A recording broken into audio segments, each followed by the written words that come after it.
from the black and gold at battle on Saturday at BMO Stadium. Man, they do it right. But first, before, we're going to bring on the voice of LAFC, the great Dave Denholm. Hey. But before we get into all the LAFC stuff, because there's plenty of time. Yeah. I want to get back into the old D'Marco Farr. Way back. Like 2005 when you were at this radio station? 2004 or 5. Is Dave there? Dave's there. 2004 or 5. Denholm. Hey, buddy. Hey, man. Was it when did we meet? 2004 or 2005? I would think it's probably 05. 2005 with Ray Calusa was the old boss. Now you did, right. Yes. You did the show with Kylie, right? No, it was actually Gary Miller. Oh, it was the Gary Miller show. Oh, and he asked me to come on, and then like 8 months into it, they let Gary go. Oh, and then they brought in Kylie, and that's when I met Dave. How did Dave, you get Gary fired? I didn't get him fired. I think Gary got himself fired. It was weird. You know how radio is. It was weird, and then he was gone. And then Dave, and that's when we started doing shows, right? Yeah, I was pretty much a jack of all trades, at that point, doing shows, filling in for everybody, doing some other stuff. And I did a nightly show, like way late at night. Nobody will remember it, but they remember us together for some reason, D'Marco, all these years later, buddy. Do they I really? still get talked about.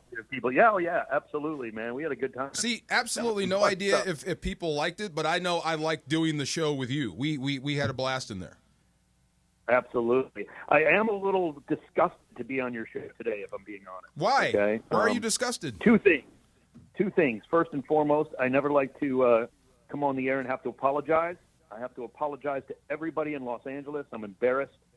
If I'm being honest, I'm going to break some news here. This is nothing that I really want to say out loud, but I told you all the Dodgers would sweep, and I was wrong.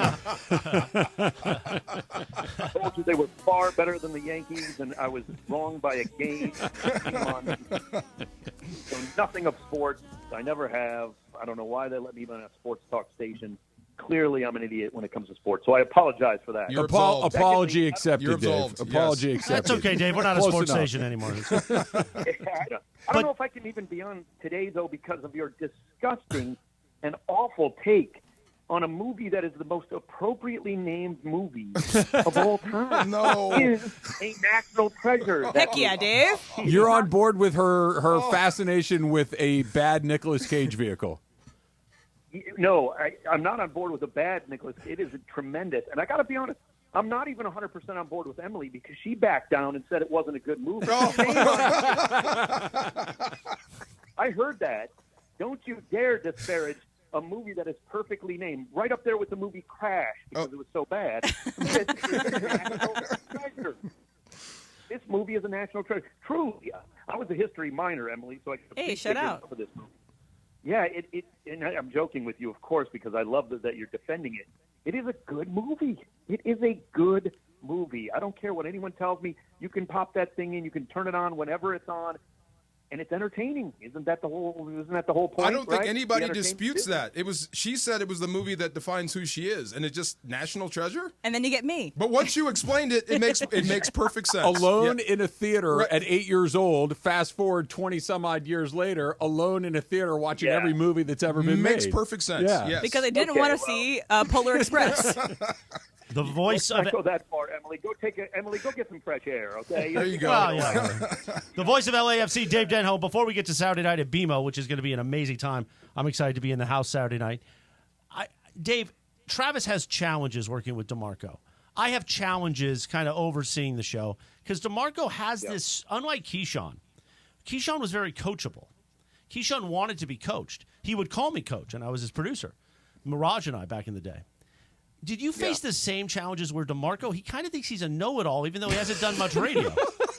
Yeah, D'Marco. Yeah. I got to be honest with you. Back then, he knew that he didn't know anything. Now he's forgotten that he doesn't know anything. Yeah. So, it's a little. I'm kidding. I love you, D'Marco. Of course I do. Back then, he was really, honestly, he was very coachable. And not because I was doing it. He wanted to learn radio. He wanted to do it right. He would ask you questions off the air, and what can we do to make this bit better? Or what can we do to make the show funnier and have a better time? Because really, that's what I love about working with you, D'Marco. It's like you just want to have a good time. That's all it is. No doubt. Right? It's entertainment. The day I left and went back to St. Louis, Dave was the first guy I saw, and you know what he said? Congratulations, Now you're in radio. You get it now. This is what happens. So he was the first guy that told me that. So, yeah, I was learning back then. I'm not a know-it-all, Chris. What did I just tell you? I know. I just Stop listening to him. He's pretty good He at takes it, the though. bait. He chums pretty good, though. Every I'm just time. kidding. Go ahead. Every time. You're swallowing the boat. Jake Paul over there. Yeah, he's swallowing it. All right, Dave, before we do LAFC, would you like to take a minute and talk about your 15-0 Cleveland Cavaliers? I'll tell you, yeah. I mean, I like Bernie Bickerstaff. He's a good coach.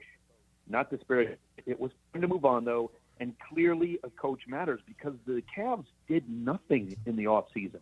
Ty Jerome got healthy. He's a good player. That was a good move. He only played 2 games last season. But they've done really nothing in the offseason that would make them take another level, if you will, take a next step, except for the coach. So clearly Kenny Atkinson is pushing the right buttons with this team. They've got talent. I love Donovan Mitchell. He's just a really great player. But, look, are they going to maintain some kind of 70-win pace? No, I don't think they're that good. But what I like about it, Travis, is, the era of get the 3 superstars on one team and you're just guaranteed to make the finals and pretty much guaranteed to win in the NBA seems to be on the downslope of that, right? Mm-hmm. Like, teams can win again. Teams have the possibility to make a championship run now, rather than just the best 2 or 3 players in the league who are guaranteed to do that. I see an opening here. Again, Boston did it last season. Are the Cavs as good as Boston right now? Probably not, honestly, even though we've beaten them. We'll play them again tonight. But I love it. I love what Kenny Atkinson is doing. I think this coach has made a world of difference. Dave Denholm, voice of LAFC. Saturday night at BMO Stadium, Seattle Sounders are in town to battle the black and gold. And I want to get into the history of that in just a moment. But it's the Western Conference Final. And the experience, if you're not a soccer fan, it's okay. And I'm talking to the people who've never gone to BMO Stadium and watched LAFC play. If you want to experience an amazing sporting event in the city of Los Angeles, especially on a Saturday night, watching the sunset, well, I guess the sun would have already set, but still, watching it at an incredible venue. I can say this, and I think Dodger Stadium, because of our history, we love Dodger Stadium.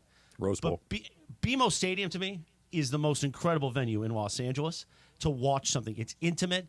The way the 3252s just bring the energy, and it's an incredible experience. So if you're looking for something to do Saturday night, get your tickets to BMO Stadium, LAFC, Seattle Sounders. Now, Dave, give us a snapshot of the history between Seattle and the black and gold in the playoffs the last several years.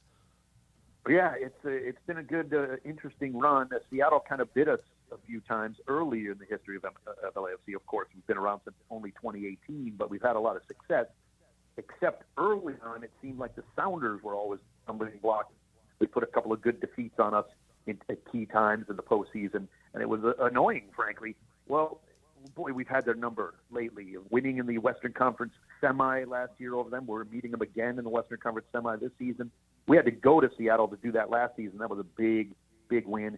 This year, of course, as Chris said, it's at BMO, but we've just been dominating them of late. I hate to say it like that, but we haven't lost to Seattle since 2021, which, as you guys know, even if you're not a diehard MLS guy following the standings every day, you guys know Seattle's good.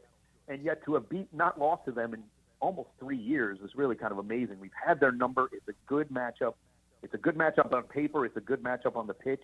And I don't expect that to change, frankly. This would have to be the 4th win this year against them because we also beat them in the U.S. Open Cup. And it's tough to beat a team 4 times in 1 year without a loss.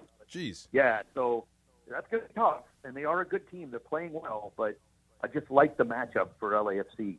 Funny, I just had this conversation with McVay about being good and playing well, 2 different things. Are you playing well, and how healthy are you? Yeah, I mean, the LAFC finished strong. To win the West, they had to win their last 5 games and hope for a little help, and they got it. And the Galaxy stumbled to 2nd place, and the LAFC won the West. So they finished very strong. Yeah, you have your ups and downs over an 8-9 month long season, no doubt about it. But they're on an upward swing, very healthy. They've had a couple of weeks off because there's an international break that's going on right now in soccer, so they don't play, this particular week or the weekend before, just a few days ago. So everybody's had time off to heal. Everybody's healthy virtually around the league. So that's not a major advantage right now, but it's not a disadvantage either. So LAFC come in strong. Again, I love the matchup. I do want to say I love how you guys. I mean, LAFC and the 710 ESPN is a great fit. It really is. You guys do a great job. I know you're giving away tickets all Thursday. Yes. Coming up for this match. So if you are interested in winning some tickets, listen all day on 710. Of course, I love the station anyway. I've been around. I've been around it for a long time, as we all know. But just, I love what LAFC have done from day one. Even if we could separate myself from it, which isn't always easy, it's just been a great model organization from day one. They want to win. They want everything, and that's. They're looking for a third straight final. I was just going to say, Dave, I don't mean to interrupt you here, but take me through that. You said the model organization, and, we've seen the Dodgers go to the playoffs 13 years in a row. The standard that the Lakers have set is the standard that the Lakers have set with all the championships. But you just said it. They're looking for an opportunity to go to the third straight MLS Cup final appearance. Take me through that. How is that typical in MLS? Is this unprecedented? What are we talking about to be that good, that consistent? Yeah, it's very much less typical now, Travis, that the league has expanded so much more. Of course, the growth of the league in the last 10 years has been ridiculous. There's now 29 teams in MLS. We all know it started with 10 back in 1996. And so, the growth has been tremendous. So it's become more difficult, certainly, to get it on a streak. When there were 12 teams or when there were 14 teams, some teams did well, won a couple of cups in a row. The Galaxy had great back in the day. But it is much more difficult to kind of maintain that success constantly. And LAFC have done that. 2019, they won the Supporter Shield as the best record, almost had the most points in the history of the league. That was their second season. And it just hasn't stopped, really. They won their first ever match against Seattle, in Seattle, when the Sounders were maybe the best team in MLS. And it just hasn't stopped. And they've missed the playoffs one time, and that's just tremendous for an expansion team. It's remarkable.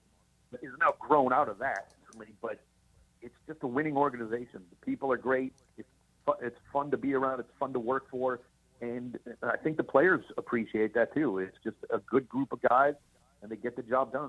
Absolutely right.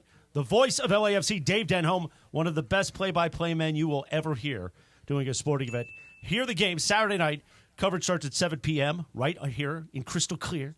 Digital audio on the all-new ESPN LA app. But hopefully you get your tickets at LAFC.com.